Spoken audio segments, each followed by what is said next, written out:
Hello दोस्तों, मैं हूं नयन कुमार पटेल। आज आपके लिए लेकर आए हैं एमपी बोर्ड क्लास 9 अध्याय नंबर 2 यानी बहुपद।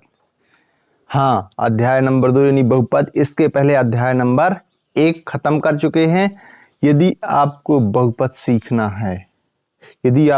सीखना है तो जो हम अध्याय 2 का जो बेसिक यानी कि बेसिक जानकारी यानी कि उसका आधारभूत जानकारी जो है ना, वो आप इस वीडियो में हम बता रहे हैं।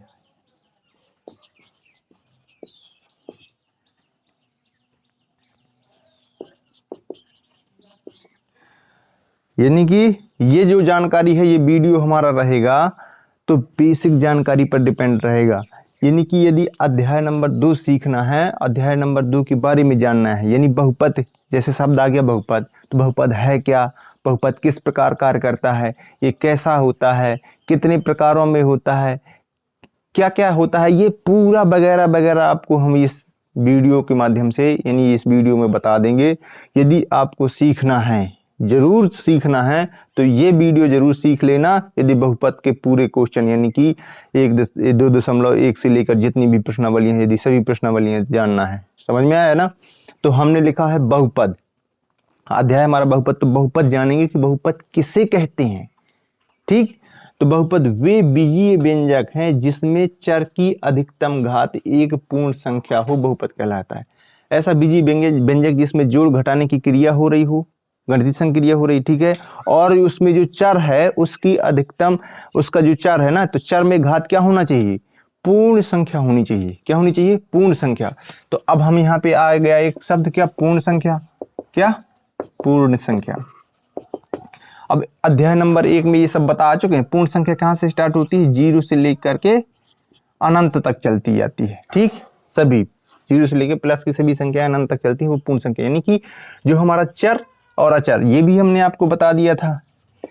चर क्या है, चर क्या होते हैं, X Y Z A B C का खा गा, यानी कि जिनमें बदलाव किया जा सकता है वो चर होते हैं, और अचर ये होते हैं कि जो सभी प्राकृत संख्याएं और पूर्णांक संख्याएं, प्राकृत संख्या क्यों कर दें, पूर्णांक संख्याएं, पूर्णांक संख्या में धनात्मक भी शामिल हो जाएंगी, ऋणात्मक और शून्य, ये सब क्या हो जाएंगे, अचर के अंतर्गत आएंगे। यानी कि गिनती, यानी कि 1 2 3 4, 0 भी हो सकता है, माइनस का 1 2 3, यानी माइनस वाली भी प्लस वाली, ये सभी अचर संख्या के अंतर्गत आ गए। ठीक, तो वे बीजीय व्यंजक जिसमें चर की अधिकतम घात क्या हो, जिसकी चर क्या हो, एक पूर्णांक संख्या हो, तो बहुपद कहलाता है। बीजीय व्यंजक मतलब उसमें घटती संक्रिया प्लस माइनस की हो है।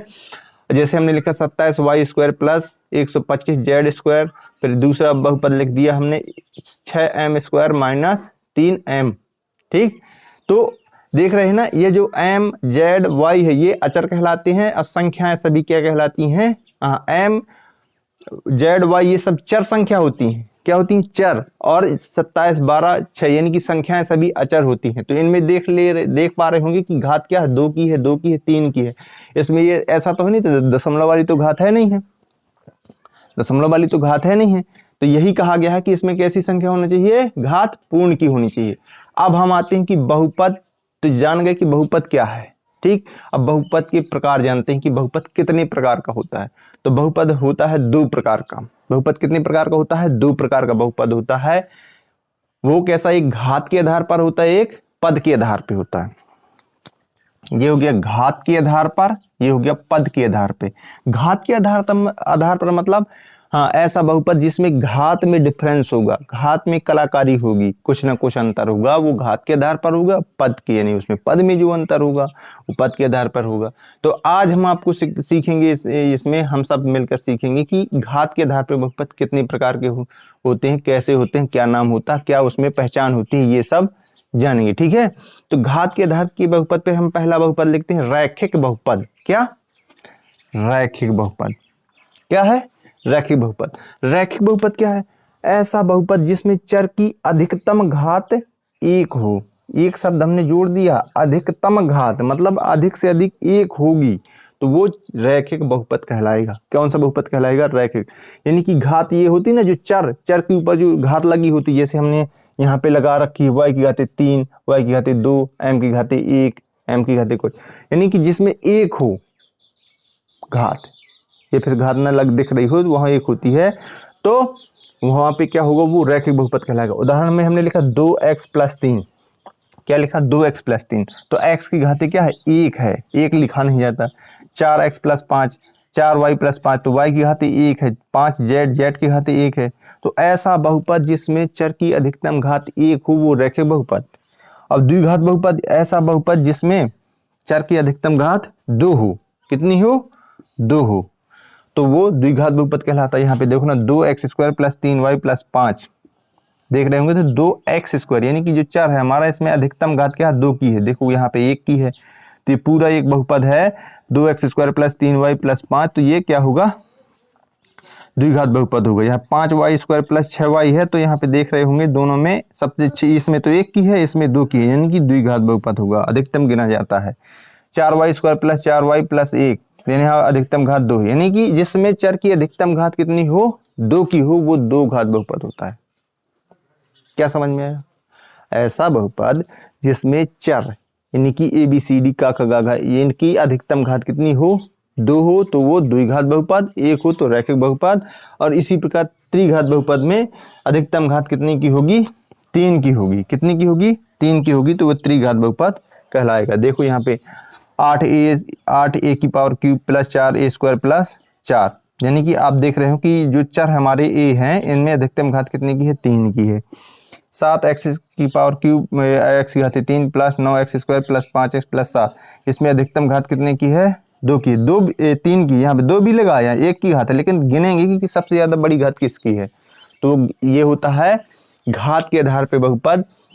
हमने आपको रैखिक बहुपद समझाया, द्विघात बहुपद समझाया, त्रिघात बहुपद समझा दिया, बहुपद क्या होता है ये बता दिया, और पूर्ण संख्याएं, चर, अचर, ये सब आपको बता दिया। अभी भी हमारा इसका बेसिक वीडियो भी खत्म नहीं हुआ, आप थोड़ा सा इंतजार करें, हम मिलते हैं। और अब बहुपद का कौन सा प्रकार है? दूसरा, पद के आधार पे।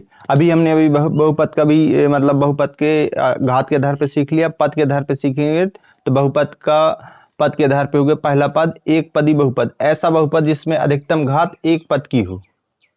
कितनी हो? एक पद की, मतलब अधिकतम पद कितने हों? एक पद हों। कितने पद होना चाहिए? एक पद होते हैं, तो एक पदी बहुपद कहलाता है। पद मतलब यानी कि उसमें अभी जोड़ घटाना नहीं होना चाहिए। देखो यहाँ पे देख रहे होंगे उदाहरण, 2x 3y 4z² 5x², यहाँ पे कहीं जोड़ की संक्रिया हो रही है? नहीं, केवल एक ही है पद। ठीक, तो एक पदी बहुपद हो गया। दो पदी बहुपद में देखते हैं, ऐसा बहुपद जिसमें अधिकतम पद कितने हों? 2 हों। कितने हों? 2 हों, तो दो पदी बहुपद। जैसे यहाँ देखो 2x + y, यहाँ पे एक पद ये हो गया, एक पद ये हो गया, बीच में प्लस का चिन्ह है ना। 2x + y, कोई भी चिन्ह यहाँ पे हो सकता है, घटाना भी हो सकता है, तो 2x + y यानी कि 2 पद हो गए, दो पदी बहुपद। 4p² + 4, यानी कि यहाँ पे भी 2 पद हैं, तो 2 पदी बहुपद है। 8m² + 9m, यानी कि ये एक पद ये हो गया, एक पद ये हो गया, यानी कि ये भी 2 पदी बहुपद है।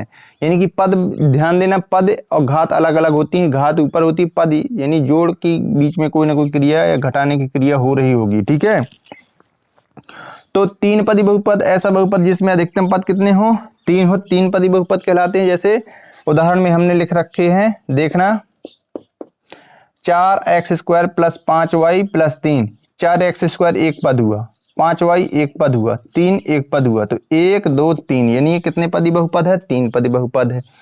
अगला देखते हैं, 3x² + 2x², 3x की घाते 3 + 7x की घाते 3 + 2x² + 5x, तो एक पद ये हुआ, एक पद ये हुआ, एक पद ये हुआ, तो 3 पद ये हो गए, 3 पदी बहुपद ये हुआ। अगला देखते हैं, 6x² + 5y + 2, एक पद ये हुआ 6x², दूसरा 5y हुआ, तीसरा 2, तो ये क्या हो गए? 3 पद हो गए, इसलिए ये भी क्या होगा? 3 पदी बहुपद होगा।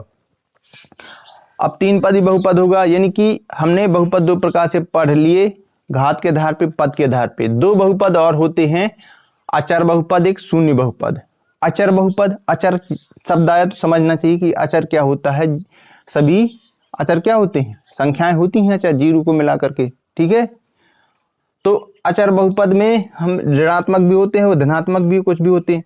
तो ऐसा बहुपद जिसमें केवल अचर पद हो अचर बहुपद कहलाता है। ठीक है, जैसे 2 ये एक बहुपद है, अचर बहुपद है, लेकिन कैसा, इसको हम ऐसा लिख सकते हैं ना, देखना ये 2 क्या बहुपद है कि नहीं है, जैसे इसको लिख दें 2x की घात 0, तो इसका वैल्यू क्या होगी, 2 ही होगी, क्योंकि x की घात 0 का मान क्या होता है, 1 होता है।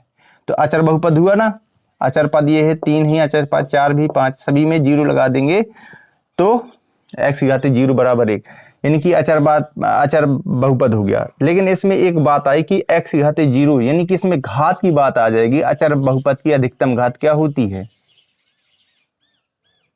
0 होती है। हम लिख देंगे अचर बहुपद की अधिकतम घात 0 होती है, ये आपसे कई बार पूछ सकता है, तो लिखेंगे अचर बहुपद की अधिकतम घात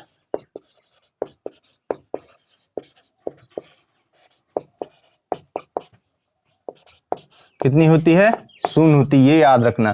अचर बहुपद क्या है, जिसमें उसका केवल पद क्या होना चाहिए, अचर पद होना चाहिए, तो अचर बहुपद हो गया। अधिकतम घात क्या होगी, 0 होगी। अगला हमारा शून्य बहुपद, क्या शून्य बहुपद, ऐसा बहुपद जिसमें पद 0 हो तो शून्य बहुपद कहलाता है। जैसे यहाँ पे जैसे हमने 0 लिख दिया, 0x स्क्वायर, 0x की घात 3, 0y की घात 2। ठीक, तो आप कोई भी समझ लो, जैसे इसमें कहने का मतलब जैसे x का मान 1 हो जाए, तो यहाँ पे देखना 1 रखने पर x गुणे 1 की घात 2, यानी कि 0 गुणे 1 आ जाएगा, तो 0 से गुणा होगा तो उत्तर भी क्या होगा, 0। तो याद इसका पद क्या होता है, 0 होता है। क्या होता है, 0 होता है। तो अब इसमें भी अब घात की बात आती है, इसमें भी घात आती है, तो इसमें लिखेंगे शून्य बहुपद, शून्य बहुपद की घात, अधिकतम घात क्या होती है, शून्य बहुपद की घात क्या होती है, घात अपरिभाषित होती है। भाई देखो यहाँ पे कोई भी 3 4 5 6 7 कोई भी लिख सकते हैं, घात में कुछ भी चढ़ा सकते हैं, लेकिन लास्ट में रिजल्ट आएगा 0, क्योंकि कोई भी संख्या का यदि 0 से गुणा होता है तो वो 0 हो जाता है। तो यहाँ पे लिख दें शून्य घात की बहुपद अपरिभाषित होती है, ये याद रख लेना। ठीक है, तो अब हम और सीखेंगे इसमें सूत्र, यानी कि अध्याय 2 में बहुपद में कितने सूत्र प्रयोग में आएंगे, कितने सूत्र यूज में आते हैं, उनको जानेंगे। तो ये है पहला सूत्र है x + y की घात 2। ये सूत्र याद करना पड़ेगा आपको बच्चों कि x + y की घात 2 बराबर होता है x² + y² + 2xy। ये प्लस वाला हो गया x + y की घात 2, और x - y की घात 2 ये माइनस वाला हो गया। तो आपको पूरा वही याद रखना है, x² + y², यहाँ पे प्लस 2y था, यहाँ पे माइनस का 2y कर देना। तो ये 2 सूत्र याद हो गए। x - y, x का स्क्वायर माइनस y का स्क्वायर, यदि ऐसा आता है कि x² और माइनस का y², तो आपको याद रखना है, एक बार प्लस में लिखना है, एक बार माइनस में, x + y, दूसरे कोष्टक में x - y। चौथा सूत्र है हमारा x + a और दूसरे कोष्टक में x + b, तो इसका सूत्र बनेगा x² + a + b × x + ab। ये सूत्र याद रख कर लेना है।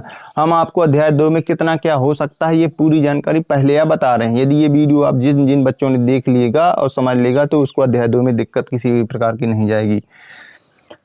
पांचवा सूत्र है x + y + z की घात 3, यानी कि अब तक 2 पद थे, इसमें 3 पद हो गए, तो इसका सूत्र बनेगा x² + y² + z² + 2xy + 2yz + 2zx।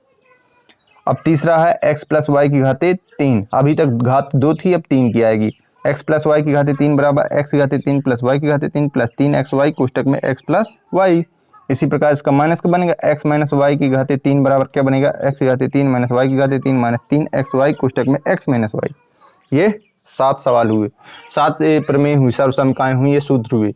और 8वीं है x की घात 3 + y की घात 3 + z की घात 3 - 3xyz, क्या होगा, तो बराबर में होगा x + y + z, एक कोष्टक में, दूसरे कोष्टक में होगा x की घात 2 + y की घात 2 + z की घात 2 - xy - zx - yz। ठीक, इस प्रकार से ये अध्याय नंबर 2 यानी बहुपद में जो खास बातें थी, जितनी भी खास चीजें थी, सूत्र थे, परिभाषाएं थी, जो भी जितना था, वो हमने आपको समझा दिया है। यदि जो बच्चा ये वीडियो देख लेगा तो उसको अध्याय 2 में किसी भी प्रकार की दिक्कत नहीं जाएगी। ठीक है, तो आपको ज़्यादा से ज़्यादा देखना है। फेसबुक पर देखते हैं तो फॉलो कर लें, यूट्यूब पर देखा करते हैं तो लाइक से सब्सक्राइब कर लें। मिलते हैं हम नेक्स्ट वीडियो में, वो भी नेक्स्ट एक्सरसाइज यानी 2.1 के साथ। तब तक के लिए जय हिंद, जय भारत।